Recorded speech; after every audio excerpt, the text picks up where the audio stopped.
You are standing beside a fire that has kept your entire camp alive through every freezing night this winter. It cooks your food. It keeps the dark away. It's the reason any of you are still breathing right now. And in one careless second, it turns on you. Your hand is already burning, not from touching flame directly, but close enough. Skin that was fine a moment ago is now screaming at you in a language older than words. There is no burn cream here, no ice, no hospital a few minutes away. There is only you, the pain climbing up your arm, and whatever the people around you have learned to do about it, passed down through however many generations came before this one. Because this exact moment, this exact injury has happened to someone in every single camp, in every single era, since the very first fire was ever lit. And the way it gets treated in the next few minutes might be the difference between a scar that fades and an infection that doesn't. The skin reddens fast, then it blisters. You cry out, and for a moment nobody comes. The fire keeps crackling behind you, indifferent, the same fire that's kept you alive every night since you can remember. Fire has always been like this. It gives you warmth on the coldest nights. It cooks the meat that keeps you from starving. It keeps the eyes in the dark, the ones you never quite see but always feel at a distance, but it never warns you before it turns on you. You've watched it happen to others, a spark landing wrong,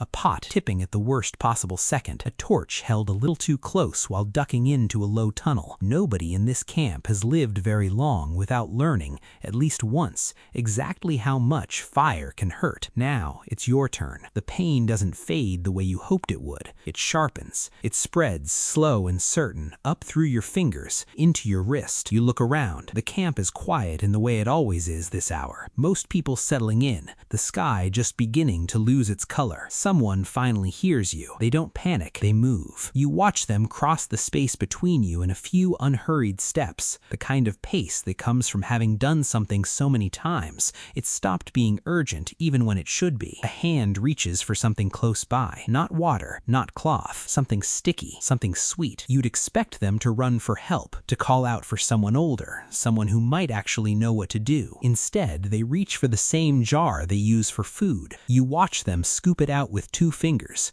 calm, almost bored by how routine this feels to them. Because it is routine. Everyone in this camp has been burned before. You're not the first. And looking at the faces gathering loosely around you now, most of them carrying some old faded mark on a hand or an arm, you won't be the last either. Somewhere behind you, an elder is already walking over. Not rushing, just certain. The way people move when they already know exactly what comes next, when the outcome stopped being a mystery a long time ago. She kneels beside you, takes your hand gently, turning it to the last light of the day to get a better look. She doesn't ask what happened. She doesn't need to. The story is written right there on your skin. The same story that's been written on hands in this camp for longer than anyone here is alive. You watch her fingers work, spreading the honey slowly and evenly across the burn, unhurried, deliberate, like she's done this exact motion 1,000 times before on 1,000 different hands. And in a strange way, watching her, you start to understand something you hadn't thought about until right now. This moment, this exact pain, this exact fix isn't new. It's ancient. It happened to someone in this camp last season,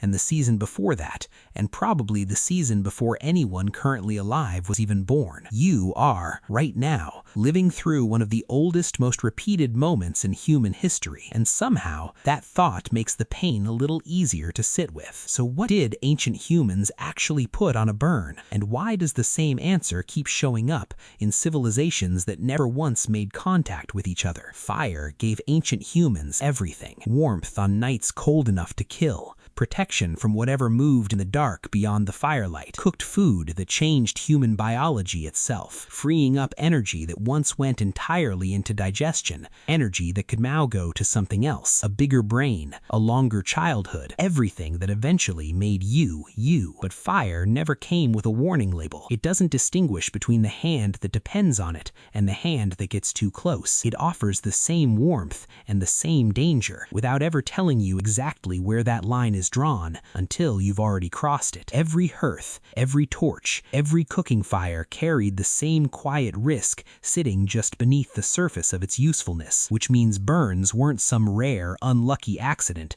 that happened to a few unfortunate people. They were routine, expected, a near guarantee for anyone who lived close enough to fire to actually benefit from it. And that single fact changes everything about how you should think about this moment. It wasn't a crisis nobody had ever faced. It was a problem every single generation, in every single place humans settled, had already been forced to solve, over and over again, long before you were ever burned yourself. The answer, again and again, across the ancient world, was honey. In ancient Egypt, burns were treated with honey in Greece, recorded in medical texts dating back to 1500 BC. Egyptians had no idea bacteria existed, but they noticed something simpler. Wounds treated with honey healed cleaner. In Greece, physicians prescribed honey for the exact same reason. In Rome, the same remedy traveled with the army. In ancient India, Ayurvedic healers used it in their own wound dressings, entirely independently. Different continents, no contact with each other, same jar reached for every time. We now know exactly why. Honey creates a natural barrier over a wound